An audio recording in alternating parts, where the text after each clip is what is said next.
merci à l'audience d'être là et merci à l'OCP de m'inviter pour ce partage d'expérience. Alors comme l'a dit Reda, il y a quelques années, j'étais en costard-cravate, j'étais banquier, j'ai travaillé à Londres, à New York, à Hong Kong, et puis je suis rentré au Maroc aussi un peu pour travailler dans un fonds d'investissement marocain. Mais il y a une phrase que j'ai lue il y a une dizaine d'années qui m'a vraiment marqué. C'était dans un bouquin, ça disait « Life is a mission, not a career ». Donc la vie est une mission, pas une carrière. Et c'est vrai que souvent, depuis que je suis petit, j'ai toujours pensé en termes de carrière. C'était quoi le meilleur emploi à faire? C'était quoi les meilleures études? Il fallait faire une prépa, il fallait faire une école de commerce. Où est-ce qu'il fallait travailler? C'était bien de travailler à Londres, c'était bien de travailler à New York. Mais je ne me suis pas posé la véritable question qu'on devrait tous poser en fait.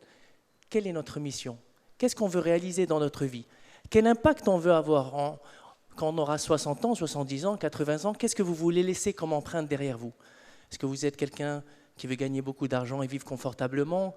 Est-ce que vous êtes quelqu'un peut-être qui veut avoir beaucoup d'enfants et passer du temps avec sa famille? Est-ce que vous êtes quelqu'un qui veut faire de l'associatif, voyager dans le monde? Et ça, il n'y a pas de mission meilleure que d'autres. Il y a autant de missions que de personnes dans cette salle. Et je pense que dans la vie, il faut d'abord déterminer cette mission de vie et en fonction de cette mission de vie, se fixer des objectifs dans la vie qui soient alignés avec cette mission. Et tous les 2 ans, 3 ans, se poser la question, se dire est-ce que l'objectif que je suis en train de poursuivre actuellement, est-ce qu'il est aligné avec ma mission? Si c'est le cas, continuez. Si ce n'est pas le cas, il y a toujours le moyen de s'adapter. Et je pense que malheureusement, beaucoup de fois dans la vie, on est la tête dans le guidon, on se trompe d'objectifs. Quand on est enfant, on suit parfois les objectifs de ses parents. C'est bien d'être médecin, c'est bien d'être avocat. Quand on est plus grand, on suit parfois les objectifs de la société. C'est bien de gagner beaucoup d'argent, c'est bien d'avoir des emplois prestigieux. C'est vrai que quand j'étais banquier à New York, dans les dîners, c'était prestigieux de dire ça. Mais en réfléchissant bien, j'ai réalisé que ma mission, c'était de voyager, de découvrir les gens, de faire partager ma passion aux gens. Donc aujourd'hui, j'emmène des gens avec moi aussi pour se dépasser au Kilimandjaro, sur d'autres sommets dans le monde entier. Et je réalise vraiment ma mission et donc ma passion. Et je pense qu'un entrepreneur, c'est un petit peu la même chose et qu'il y a beaucoup de points communs entre un entrepreneur et un aventurier. Je pense que le premier point commun, c'est que ces 2 personnes sont sorties de leur zone de confort pour aller vers l'inconnu parfois, tester des nouvelles choses.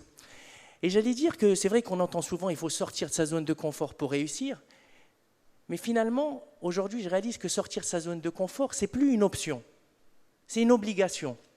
Parce que finalement, votre zone de confort, c'est une zone à risque.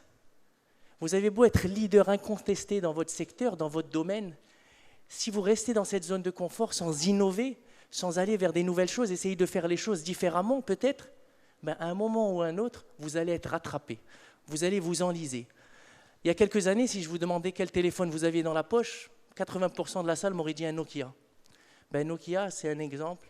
Vous avez vu, ils étaient dans une telle position dominante qu'ils se sont un peu enlisés dans leur zone de confort. Peut-être qu'ils n'ont pas vu le virage technologique des smartphones en se disant, nous, c'est bon, on a une tellement grande part de marché qu'on aura le temps de s'adapter. Et ils ont raté le virage technologique et ils se sont fait rattraper par les Samsung et autres. Kodak, la même chose. Donc, votre zone de confort, vous n'avez plus le choix, mesdames et messieurs. Il va falloir la quitter un jour. Parce que si vous ne la quittez pas, vous risquez de vous faire rattraper. L'autre point commun, j'allais dire, et Mrim en a un petit peu parlé, c'est l'adaptation. Un aventurier, ça s'adapte continuellement aux conditions climatiques qui changent. Là, c'est des photos que j'avais tournées au pôle Nord. Le pôle Nord, vous savez, à cause du changement climatique, parfois la banquise se brise, on tombe dans l'eau, il faut rapidement mettre une combinaison pour traverser de l'autre côté. Et il y a quelque chose qui m'avait vraiment marqué au pôle Nord, c'était qu'au pôle Nord, on est en autonomie. On a un traîneau, on nous dépose dans la banquise à 200-300 km, c'est un hélicoptère généralement russe qui vous dépose. Vous avez votre traîneau avec tout votre équipement pendant 1 mois. Parce que vous allez rencontrer personne, il y a rien où s'approvisionner ou quelque chose. Donc vous avez votre nourriture, l'équipement, vous avez même un fusil au cas où il y a des ours polaires. Et ce traîneau, il faisait 60-70 kilos au début. Et on le traînait tous les jours comme ça. Pendant 7 heures, 8 heures, on tirait ce traîneau derrière nous. Et parfois, à cause du réchauffement climatique, on commence à transpirer. Et au lieu de s'arrêter et peut-être d'enlever une couche ou juste d'ouvrir un peu sa veste, je me disais, je ferai le changement plus tard. Et finalement, 3-4 kilomètres plus tard, je transpirais tellement que vraiment, ça fait qu'une j'étais obligé là de m'arrêter. Mais au lieu d'enlever une couche, comme tout à l'heure, là, j'étais obligé de me changer complètement, avec le risque de prendre froid. Et je mettais peut-être 1 heure à me changer, en ayant vraiment froid, il faisait moins 20, moins 30 degrés dehors. Et ça m'a fait réfléchir, je me suis dit, mais je suis bête, tout à l'heure, je devais juste ouvrir un peu la veste, je ne l'ai pas fait, pourquoi j'ai continué et j'ai décalé ce moment-là? Et finalement, dans la vie, c'est la même chose. Dans la vie, on réalise tous parfois qu'on a des petits changements à apporter à notre vie. Mais comme on est la tête dans le guidon, on avance, on se dit, et finalement, on attend quelques mois, quelques années, et quelques années plus tard, là, on n'arrive plus à supporter cette situation et on est obligé de s'arrêter et faire ce changement. Mais malheureusement, le changement qui aurait pu être rapide, facile, qui demandait peut-être pas beaucoup de sacrifices à l'époque, maintenant va être beaucoup plus difficile à faire.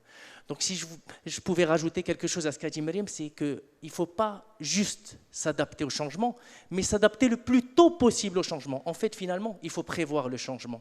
Dans vos domaines, aujourd'hui, si vous voulez réussir, il faut être à l'avant-poste. Et je pense qu'aujourd'hui, l'OCP, avec ce programme Impulse, ce n'est pas de la RSE ou pour faire bien ou pour communiquer. C'est pour eux, pour leur entreprise, parce qu'ils veulent prévoir le changement dans l'agriculture, les nouvelles innovations. Ils vont tourner tout ça autour, pour être à l'avant-garde, malgré la position dominante de l'OCP, parce que l'OCP est consciente que si elle n'est pas à l'avant-garde, elle ne pourra plus croître comme elle le fait aujourd'hui. Alors évidemment, on prend des risques, que ce soit dans les expéditions, mais aussi pour un entrepreneur, il prend des risques.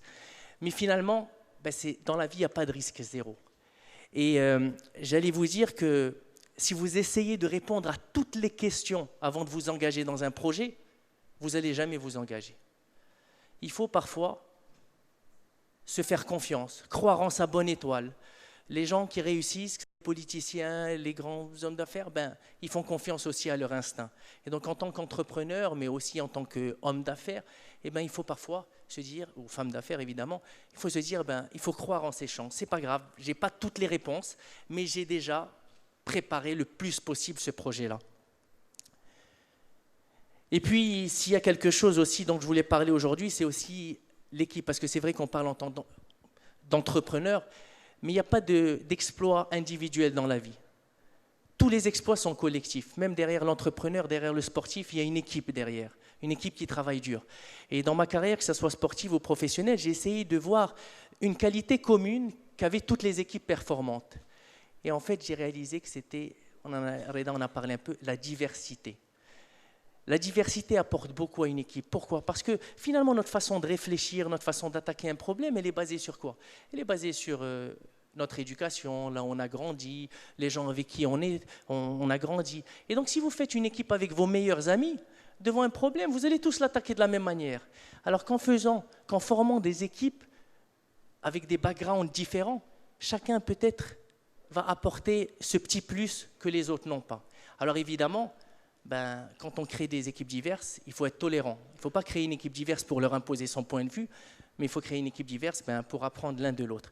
Et je vais vous raconter, avant de finir, une petite histoire que j'ai eue sur l'Everest d'ailleurs, et pour vous montrer un petit peu cette diversité, c'est que moi, à chaque fois que je vais dans ces expéditions, malheureusement, je suis le seul Marocain pour l'instant, mais je suis sûr qu'il y en aura bientôt beaucoup plus.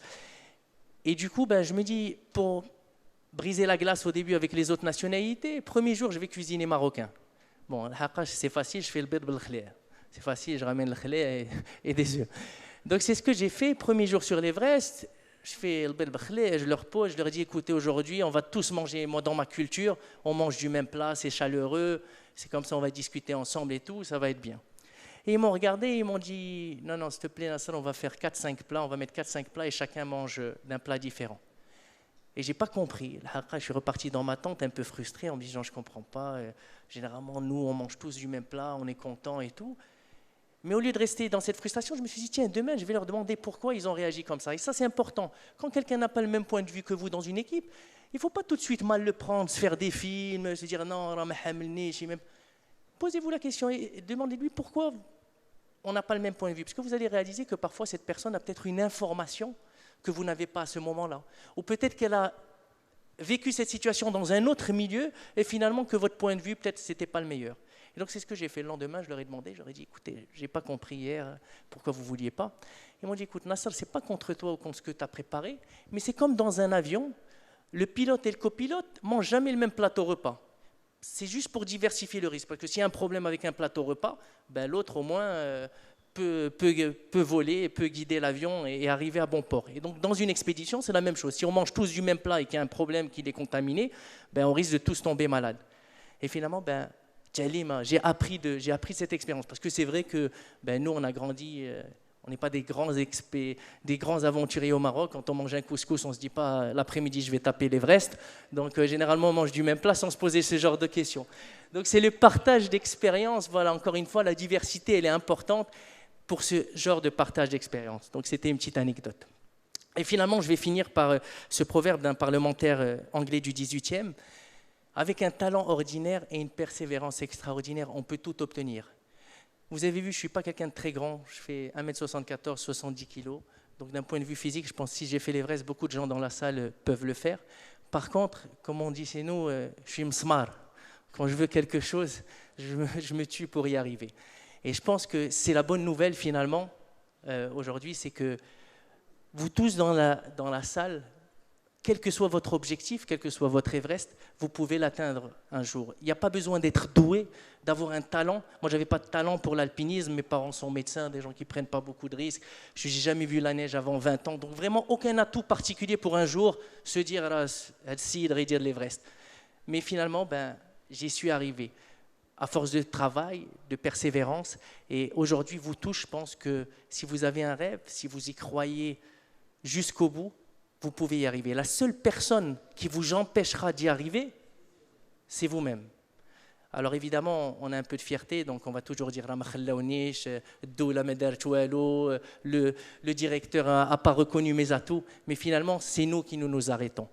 Et ce que je peux vous espérer le plus, c'est aussi de réaliser votre mission et d'atteindre votre Everest un jour. Merci. D'accord. Bravo, 2 minutes. J'aimerais dire un énorme merci à Nasser, parce que Nasser a accepté notre invitation en dernière minute.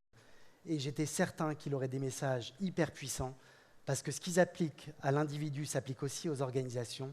Ce désir de sortir de sa zone de risque, aller considérer que de la zone de confort. Considérer que la zone de confort, finalement, c'est la zone de risque. Et puis, aller chercher, finalement, quelle est la mission. Merci. Merci. Il y a une question que je me pose, en fait, c'est comment les traducteurs ont traduit le bait Belkhlia.